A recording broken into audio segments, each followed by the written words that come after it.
Aray! You're hurting me, Momo. Buhol-buhol lang yung dila. Nagbibigay ka pa ng kamalasan sa akin.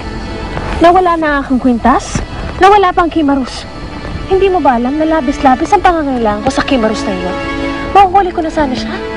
Ngunit dahil sa iyo, nakatakas pa siya sa akin. Hindi mo alam ang ginagawa mo. Sugot ka sa kimarus na hindi ka handa. Don't you know how dangerous that creature is? Maaari bang ituwid mo ang iyong pananalita? Wala akong maunawaan sa iyong sinasabi. Hindi ka pa ba nakarating sa Calypso? Doon ko natutunan ng pananalitang ito. Doon ako itinatapon ng kapatid ko.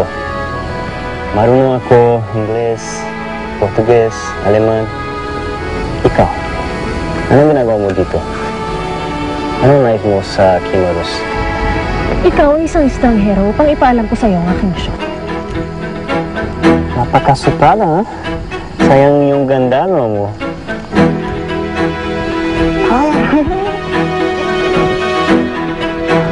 Ano? Sana'y matagpuan na natin si Griselda. Sana nga ho. Pinapangako ko rin ho sa sarili ko na hindi ko na ho sasaktan yung feelings niya.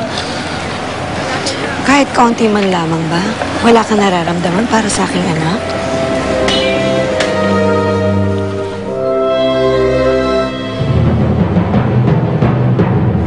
Si Griselda?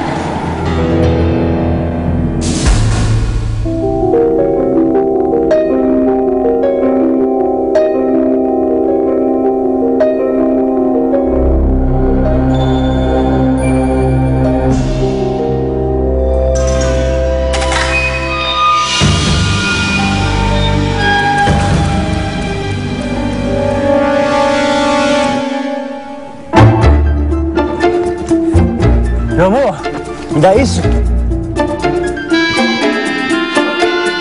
Pabayaan mo na ako. Kailangan ko makuha ang kimarus. We both want the Kimarus. Kapwa nating paghirapan. Ano? Aling Matilda! Teka, sandali! Aling Matilda, sandali! Sorry. Aling Matilda, sandali lang ho! Aling Matilda! Griselda? Bakit po? Ay, pasensya na. Ay. Eric, hindi siya si Griselda. Nasaan na kaya ang aking anak? Huwag po kayo mag-aalala. Huwag po kayo mawala ng pag-asa. Mahanap din po natin siya.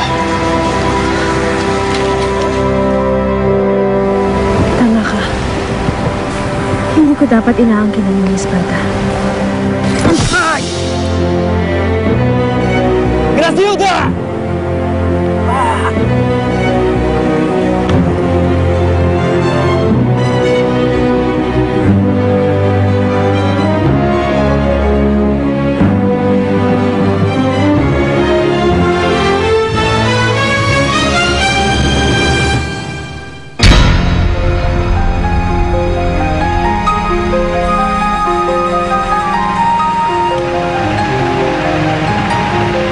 Matilda? Ang aking kwintas. Hindi maaaring mawala iyon.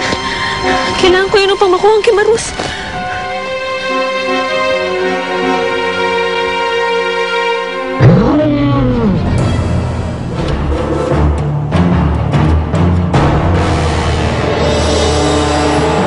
Hindi ako kaaway. Kailangan ko lamang ang iyong tulong.